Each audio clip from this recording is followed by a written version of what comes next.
இங்கே வந்து பார்த்தீங்கன்னா, இந்த மாரி வேவ் ஃபார்மு வந்து வருதுல்ல இந்த டிஎஸ்ஓவில்.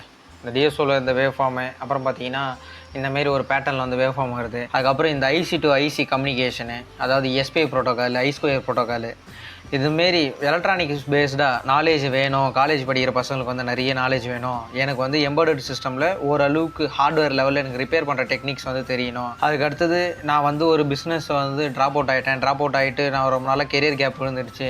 ஸோ அதுக்கப்புறமா வந்து நான் என்னோடய கெரியரை வந்து டெவலப் பண்ணணும், உண்மையாக டெவலப் பண்ணணும்னு சொல்லிட்டு நினைக்கிறவங்க மட்டும் ஆட்டோகேட்டில் வந்து பார்த்தீங்கன்னா, நாங்கள் வந்து எப்படி வந்து எலக்ட்ரானிக் சிஸ்டம் வந்து ரிப்பேர் பண்ணுறது, காரில் வர்றது, அதுக்கப்புறம் அதை எப்படி ப்ரோக்ராம் பண்ணுறது, அதுக்கப்புறம் அதை எப்படிலாம் நம்ம வந்து மேனிப்புலேட் பண்ணி நம்ம அந்த சிஸ்டமை வந்து பைபாஸ் பண்ணி ஒரு ஐசி ஃபால்ட்டை எப்படி கண்டுபிடிக்கிறது, எஸ்பிஐ ப்ரோட்டோக்கால்னால் என்ன, ஐ ஸ்கொயர் ப்ரோட்டோக்கால்னால் என்ன சொல்லிட்டு ரொம்ப டெக்னிக்கலாகவும் சொல்லித்தரோம்.